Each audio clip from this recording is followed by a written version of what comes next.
السلام علیکم ورحمۃ اللہ وبرکاتہ۔ آج ہم بات کرتے ہیں عقل مند لوگوں کی، سمجھدار اور اسمارٹ لوگوں کی۔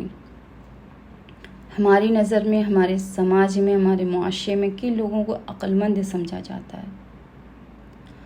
عقل مند وہ لوگ سمجھے جاتے ہیں جنہوں نے بہت دولت کمائی ہو، جنہوں نے بہت رتبہ شہرت کمائی ہو، جن کو لوگ جانتے ہوں، پہچانتے ہوں، جو عیش و آرام میں رہ رہے ہوں۔ اور ایسے لوگوں کے پاس لوگ آنا جانا، رشتہ داری کرنا، دوستی بڑھانا پسند کرتے ہیں۔ لیکن اس کے برعکس ہمارے رب کا معاملہ الگ ہی ہے۔ اللہ تعالیٰ اپنے پیارے کلام قرآن شریف میں ارشاد فرماتے ہیں، اپنے بندوں کو بتانا چاہتے ہیں، ان فی خلق السماوات والارض واختلاف اللیل والنہار لآیات لأولی الالباب۔ بے شک آسمانوں اور زمین کی تخلیق میں اور رات اور دن کے باری باری آنے جانے میں عقل مند لوگوں کے لیے نشانیاں ہیں۔ پھر اللہ تعالیٰ ان عقل مند لوگوں کی صفات کے بارے میں بیان فرماتے ہیں کہ وہ عقل مند لوگ ہیں کون اللہ کی نظر میں۔ الذین یذکرون اللہ قیاما وقعودا وعلی جنوبہم ویتفکرون فی خلق السماوات والارض، جو اللہ کو یاد کرتے ہیں، اللہ کا ذکر کرتے ہیں، کھڑے ہوئے، بیٹھے ہوئے، لیٹے ہوئے، یعنی کہ ہر حال میں وہ اپنے رب کو، اپنے اللہ کو یاد کرتے ہیں۔ وَيَتَفَكَّرُونَ، اور وہ غور و فکر کرتے ہیں آسمانوں اور زمین کی تخلیق میں، فی خلق السماوات والارض، آسمانوں اور زمین کی تخلیق میں غور و فکر کرتے ہیں۔ اور پھر وہ اپنے رب سے کیا کہتے ہیں؟ ان تمام تخلیق کو، آسمان زمین کو دیکھ کر، رات اور دن کے باری باری آنے جانے کو دیکھ کر وہ اپنے رب سے کہتے ہیں، ربنا، اے ہمارے رب، ما خلقتا، جو بھی آپ نے پیدا کیا، جو بھی آپ نے بنایا، ھذا باطلا، یہ فضول نہیں ہو سکتا، یہ بے مقصد نہیں ہو سکتا، سبحانک، آپ کی ذات ہر عیب سے، ہر فضول کام سے، ہر چیز سے، ہر بری چیز سے بے نیاز ہے۔ تو یہ فضول کام ہمارا رب نہیں کر سکتا کہ ان چیزوں کے پیدا کرنے میں کوئی مقصد نہ ہو۔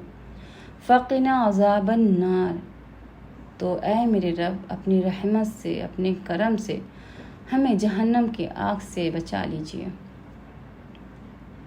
یہاں پر اللہ تعالیٰ نے اپنے عقل مند بندوں کا ذکر کیا ہے، جو کہ ہمارے ذہن سے بالکل ہی الگ ہیں۔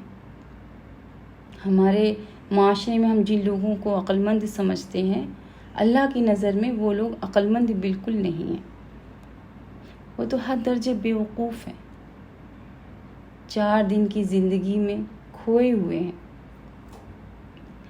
اسی میں محنت کر کر کے جوانی سے لے کے بڑھاپے تک پریشان، ہر وقت بس پریشان، یہاں تک حالت ہو جاتی ہے کہ وہ اپنے قبروں تک پہنچ جاتے ہیں۔ پھر وہ جو دولت ہے ان کے کچھ کام نہیں آنی ہے، وہ اپنی اولادوں کے لیے چھوڑ کر جاتے ہیں۔ پھر ان کی اولادیں بھی اسی طریقے سے پریشان رہنے والی، کیونکہ انہوں نے ان کی پرورش بھی اپنے ہی طریقے سے کی ہے۔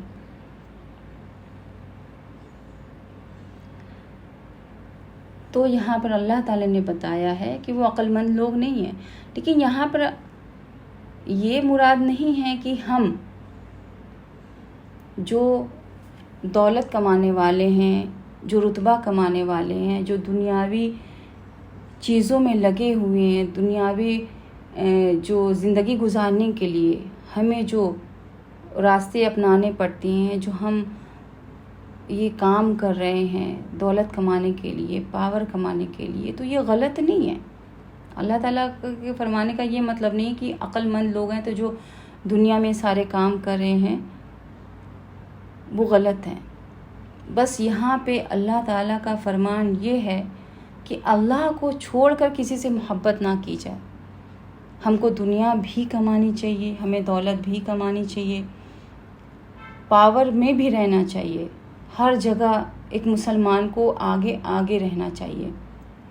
اللہ تعالیٰ کو غریب مسلمان، لاغر مسلمان، ایسے مسلمان نہیں پسند ہیں کہ جو بالکل ہی دنیا کو بھول جائیں، صرف اللہ اللہ کرتے رہیں. قطعی نہیں، بالکل نہیں. بس اللہ کی محبت سے زیادہ کسی سے محبت نہیں ہونی چاہیے. نہ اپنے نفس سے ہونا چاہیے، نہ اپنی اولاد سے ہونا چاہیے، نہ دولت سے ہونا چاہیے، نہ دنیا کی آسائش و آرام سے ہونا چاہیے. یہ زندگی گزارنے کے لیے، یہ فانی دنیا کی گزر بسر کے لیے ہمیں یہ کرنا ضروری ہے. ہمیں بالکل بے رغبت نہیں ہونا ہے کہ ہمیں دولت مند نہیں بننا ہے. ہر مسلمان کو دولت مند بننا چاہیے، صحت مند بننا چاہیے، ہنسی خوشی زندگی گزارنا چاہیے، چہرے پہ ہر وقت مسکراہٹ ہونی چاہیے. کیونکہ نبی کریم صلی اللہ علیہ وسلم نے ہمیشہ، ان کے چہرے پہ ہمیشہ مسکراہٹ ہوتی تھی. دین کا مطلب یہ نہیں ہے، مسلمان، اچھے مسلمان کا مطلب، اللہ والے بننے کا مطلب یہ بالکل نہیں ہے کہ آپ غریب فقیر پھٹے ہوئے کپڑے پہن کر رہو. بس دنیا کی محبت دل میں نہیں آنی چاہیے. دنیا آ رہی ہے، آپ دولت مند ہو، عیش و آرام میں ہو، اچھی زندگی بسر کر رہے ہو، اچھے برانڈڈ کپڑے پہن رہے ہو، ایسیسریز یوز کر رہے ہو، بڑی بڑی گاڑیاں ہیں، تو اللہ کا شکر ہے. لیکن اس کے چھن جانے پہ آپ کو ذرہ برابر افسوس نہیں ہونا چاہیے. بس ہمارے اللہ کے کہنے کا بس یہ مطلب ہے کہ دنیا سے محبت نہیں لگانی ہے، نہ ہی دنیا کے لوگوں سے محبت لگانی ہے. محبت کا جو جذبہ ہے جو ہمارے دل میں ہے، جس کے لیے محبت ہونی چاہیے، وہ صرف ذات اللہ کی ہونی چاہیے. ہر وقت اللہ کی رضا، اللہ کی خوشنودی ہمارے دل میں، ہمارے دماغ میں ہونی چاہیے. ہر کام ہمیں بس اللہ کے واسطے کرنا چاہیے. کیونکہ یہ جو دنیا کی زندگی ہے، اس نے سب کو دھوکے میں ڈال کے رکھا ہے. جیسے کہ اللہ تعالیٰ نے قرآن شریف میں یہ بھی فرمایا ہے کہ فَلَا تَغُرَّنَّكُمُ الْحَيَاةُ الدُّنْيَا، یہ سورہ فاطر میں ہے، سورہ فاطر کی آیت ہے، آیت نمبر 5، کہ تم کو دنیا کی زندگی دھوکے میں نہ ڈالے، کیونکہ ہم یہاں پر آزمائش کے لیے آئے ہیں. اللہ تعالیٰ نے یہ دنیا ہمارے لیے بنائی ہے، سارے آسائش ہمارے لیے بنائی ہیں. کسی کو دولت دے کر آزما رہے ہیں، کسی کو غربت دے کر آزما رہے ہیں، کسی کو صحت دے کر آزما رہے ہیں، کسی کو بیماری دے کر آزما رہے ہیں. یہ آزمائش کی جگہ ہے، ہمیں بس شکر اور صبر سے کام لینا ہے. اللہ تعالیٰ نے نعمتیں دی ہیں تو ہمیں شکر کرنا چاہیے، اللہ تعالیٰ سے راضی رہنا چاہیے، ان سے خوش رہنا چاہیے. اور اگر کوئی غربت میں ہے تو اس کو صبر کرنا چاہیے، کیونکہ یہ تقسیم اللہ رب العزت کی ہے اور ہمیں اس پہ راضی رہنا ہے. بس اللہ تبارک تعالیٰ کا پورے قرآن شریف میں، آپ جب بھی پورے قرآن شریف کا انشاءاللہ آپ ترجمہ کبھی اللہ تعالیٰ توفیق دے پڑھیں گے، جانیں گے، اس کا مطلب سمجھیں گے. بس اللہ تعالیٰ کا ہم سے بس یہ ہے کہ دنیا میں آپ کھو نہ جاؤ، اپنے خالق کو، اپنے مالک کو ہمیشہ یاد رکھو. اللہ تعالیٰ نے جن کاموں کا حکم دیا ہے ہمیں وہ کام کرنے ہیں، جن سے منع کیا ان سے دور رہنا ہے. کیونکہ اسلام جو ہے وہ فطرت کا دین ہے. ہمیں کوئی بھی حکم اللہ تبارک تعالیٰ نے ایسا نہیں دیا ہے جو ہماری فطرت میں نہ ہو، جو ہمیں پسند نہ ہو. اسلام دین فطرت ہے. آپ کبھی بھی غور کریں گے کہ اللہ تبارک تعالیٰ نے ہمیشہ انہی چیزوں کو حرام کیا ہے جو ہماری صحت کے لیے، ہماری ذہنیت کے لیے، ہماری زندگی کے لیے نقصان دہ ہے. کوئی بھی چیز آپ پکڑ لیجئے، ہمیشہ یاد رکھیے اللہ تبارک تعالیٰ ہی وہ ذات ہے جو ہم سے سب سے زیادہ محبت کرتی ہے.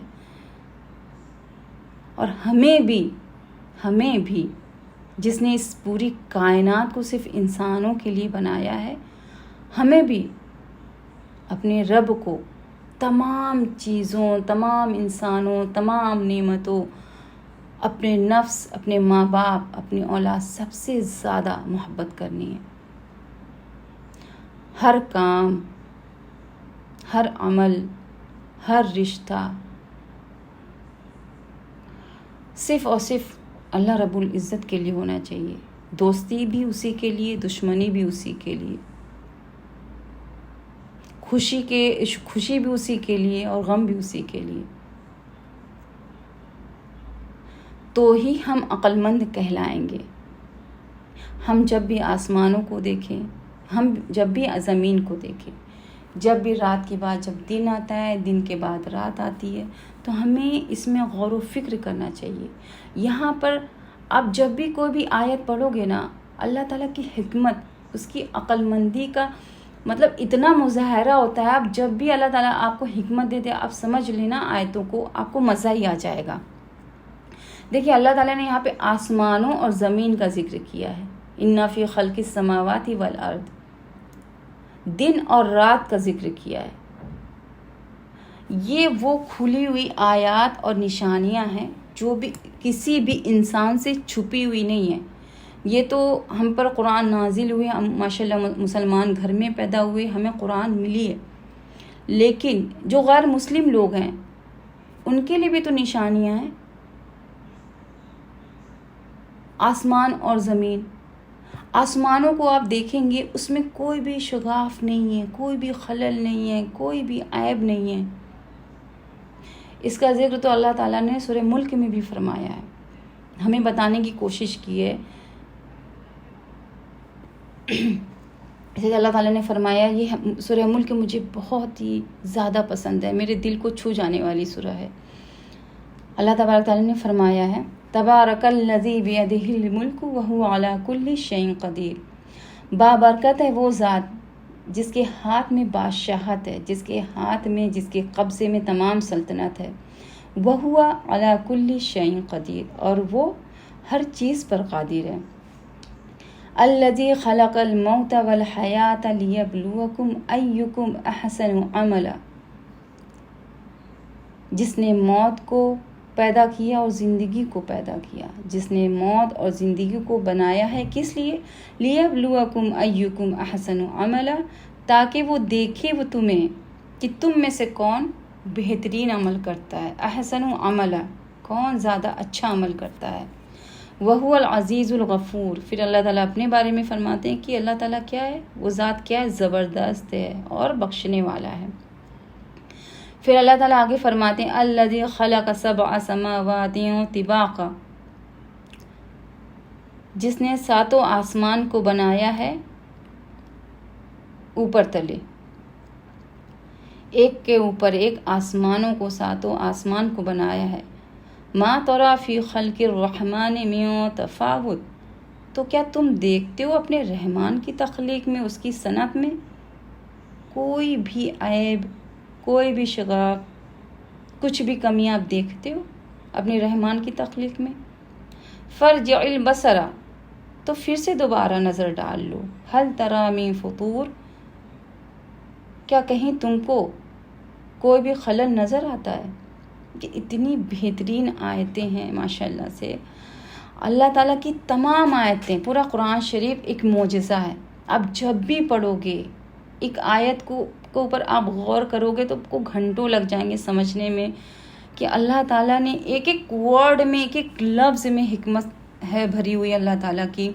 اگر ہم سمجھنا چاہیں، اگر اللہ تعالیٰ ہمیں حکمت عطا کرے، میں دعا کروں گی ہر مسلمان کو، ہمیں اور آپ کو، تمام سننے والوں کو اللہ تعالیٰ اتنی سمجھ، اتنی توفیق اور اتنی حکمت عطا فرمائے کہ وہ اس مقدس، اس معجزے سے بھری ہوئی کتاب کو پڑھے اور اس میں اپنا وقت دے، اس کو سمجھے، اس پر عمل بھی کرے اور اس کو لوگوں تک بھی پہنچائے کہ یہ وہ کتاب کتنی باعزت، کتنی مقدس کتاب ہے، کتنے عجائب سے، کتنے معجزوں سے بھری ہوئی ہے۔ ہمارے پاس الفاظ موجود نہیں ہے کہ ہم اس کی کتنی تعریف کریں۔ یہ وہ کتاب ہے، کیونکہ اللہ تعالیٰ نے قرآن شریف میں سورہ بقرہ میں پہلے ہی فرمایا ہے الف لام میم ذالک الکتاب لا ریب فیہ، یہ وہ کتاب ہے جس میں کوئی شک ہی نہیں ہے۔ تو آپ جان لیجیے عقل مند لوگ کون سے ہیں۔ بہترین وہ لوگ ہیں جو اللہ تعالیٰ کی ایک ایک تخلیق میں غور کرتے ہیں۔ اگر ہم دیکھیں پورے دن ہم پانی کا استعمال کرتے ہیں، اللہ تعالیٰ کی بنائی ہوئی چیز جس کا سب سے زیادہ ہم استعمال کرتے ہیں اس پر غور کریں کہ کتنا ہی اچھا وہ لیکوڈ ہے جس سے ہر چیز صاف ستھری ہو جاتی ہے، اور جس کے بغیر ہم جی ہی نہیں سکتے، اور جس کے بغیر ہمارا دنیاوی جو گزارا ہم کر ہی نہیں سکتے۔ ہر وقت بس پانی کی نیڈ ہوتی ہے، ہر وقت ہمیں پانی کی ضرورت ہوتی ہے۔ اگر پانی تھوڑے گھنٹوں کے لیے بھی ہمارے پاس موجود نہ آ رہا ہو ہمارے نلوں میں، تو ہم کتنی تکلیف کتنی ٹینشن میں آ جاتے ہیں کہ اللہ کی ہی رحمت ہے۔ آپ اس پہ غور کریے۔ ہم جب کھانا کھاتے ہیں آپ اس میں غور کریے کہ یہ جو اناج ہے، ایک گیہوں کا دانہ، ایک جو وہ آٹا بن کے آتا ہے، تو اس کس کسان نے اس کو اگایا ہوگا اور کون سا بیج ڈالا ہوگا، کس جگہ وہ دانہ جو ہمارے منہ میں ابھی لقمہ بن کر آ رہا ہے، جو ہماری غذا بن رہا ہے، وہ کہاں سے آئی ہے، وہ رزق کہاں سے آیا ہے، اس پر غور کریں۔ کہاں سے آیا، پھر کہاں سے وہ پھر توڑا گیا ہوگا، پھر کس نے اس کو خریدا ہوگا، پھر اس سے کس نے خریدا ہوگا، پھر ہم نے اس سے خریدا ہے، پھر وہ ہمارے پاس آیا، پھر وہ روٹی بنا، پھر ہمارے پیٹ میں وہ جا رہا ہے۔ آپ سبزیوں پر غور کر سکتے ہیں، آپ اللہ تعالیٰ کی ہر نعمت پہ غور کریے، اور سب سے بڑی نعمت اس کی سب سے بڑی تخلیق، سب سے بہترین تخلیق ہم ہیں، ہم انسان، اشرف المخلوقات، اللہ تعالیٰ کی بہترین تخلیق۔ ہم خود میں غور کریں، اپنے جسم میں غور کریں، اپنے ہاتھ پیر، اپنے دماغ، اپنے دل، اپنی باڈی کے ایک ایک پارٹس پہ آپ غور کریں گے نا، یہاں تک کہ بال اور ناخن پہ، تو ایک ایک چیز میں اللہ تعالیٰ کی رحمت، اللہ تعالیٰ کی نعمتیں، اللہ تعالیٰ کی پاور کے بارے میں ہمیں پتہ چلے گا کہ وہ کتنا ہی زیادہ پاورفل ہے، کتنا ہی زیادہ حکمت سے بھرا ہے، اور وہ ہر چیز، ہمارا رب ہر چیز پر قادر ہے، وہ کبھی بھی کچھ بھی کر سکتا ہے، چٹکیوں میں، بس اس کو کن کہنے کی دیر ہے۔ وہ ہمارا رب ہے اور ہم اس کے بندے ہیں۔ اللہ تعالیٰ نے ہمیں مسلمان گھر میں پیدا کیا، ہمیں اپنے بارے میں علم دیا۔ نعوذ باللہ ہم اگر اللہ نہ کرے ہم کبھی اگر کرسچن گھر میں، غیر مسلم ہندوؤں میں یا کسی بھی اس میں ہم پیدا ہوتے تو ہماری کیا حالت ہوتی۔ اگر اللہ تعالیٰ نے حکمت دی ہوتی تو انشاءاللہ ہم مسلمان ہو جاتے، لیکن اللہ کی توفیق یہ ہے کہ ہمیں بنا بنایا گھر ملا، ہمیں ایک ایسی نعمت ملی جس کے لیے ہمیں بہت زیادہ اسٹرگل، محنت نہیں کرنی پڑی۔ آج کچھ ایسے غیر مسلم ہیں، آپ نے سنا ہوگا، آپ نے دیکھا ہوگا، جن کو اسلام پر چلنے کے لیے کتنی مشقتیں اٹھانی پڑتی ہیں، اپنا گھر بار چھوڑنا پڑتا، اپنی مال و دولت، اپنے سارے رشتے ناطے چھوڑنے پڑتے ہیں۔ یہ تو اللہ تعالیٰ کی بہت بہت بڑی نعمت ہے جو ہم مسلمان گھر میں پیدا ہوئے۔ اللہ تعالیٰ کی بہت بڑی نعمت ہے کہ اللہ تعالیٰ نے ہمیں بھائی بہن دیے، اتنے سارے رشتے دار دیے، ہر جگہ اگر آپ کاؤنٹ کرو گے تو ہم پر اللہ تعالیٰ کی نعمتیں ہی ہیں جو ہر وقت برستی رہتی ہیں۔ آزمائش تو اللہ تعالیٰ ان چند چیزوں کی، ان چند معاملات سے لیتے ہیں جن کے بغیر ہم جی سکتے ہیں۔ اگر تھوڑا سا صبر کر لیں، برداشت کر لیں ہم، اور تھوڑا سا ہم کوشش کر لیں تو ہم آسانی سے خوشی سکون بھری زندگی گزار سکتے ہیں، کیونکہ وہ آزمائش بھی تو اللہ تعالیٰ کی نعمت ہی ہے نا، جو ہمیں اللہ تعالیٰ سے جوڑے رکھتی ہے، اللہ تعالیٰ کے سامنے رجوع ہونے پہ مجبور کرتی ہے۔ ہمیں ہر وقت بس نعمتوں پہ، اللہ تعالیٰ نے جو ہمیں دیا اس پہ غور کرنا چاہیے۔ کچھ ہی چیزیں ہیں گنانے کے لیے کہ ہمیں اس چیز کا افسوس ہے، ہماری زندگی میں یہ چیز کم ہے یا پھر نہیں ہے، یا پھر ہم اس چیز سے پریشان ہیں، لیکن اگر آپ سر جھکا کے ایک بار کو سوچیں گے نا تو نعمتیں ہی نعمتیں ہیں۔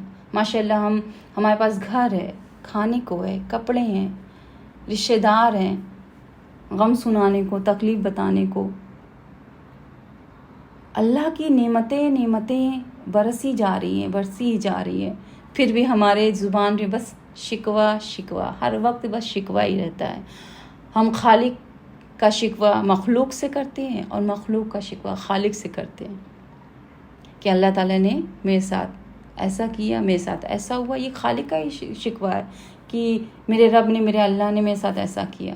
ہم غریب ہیں، ہم بیمار ہیں، ہم پریشان ہیں، میرا رب میرے ساتھ ایسا کر رہا ہے. ہم کسی اور سے یہ باتیں کر رہے ہوتے ہیں تو اپنے خالق کی شکایت کر رہے ہیں، ہم اس کا شکوہ کر رہے ہیں. پھر کبھی موقع پڑتا ہے تو ہم دعاؤں میں اللہ تعالیٰ سے مخلوق کا شکوہ کر رہے ہوتے ہیں کہ اللہ تعالیٰ فلاں بندے نے، آپ کے فلاں رشتے نے میرے ساتھ یہ کیا، میرے ساتھ وہ ہوا، مجھے تکلیف پہنچی، میں پریشان ہوں.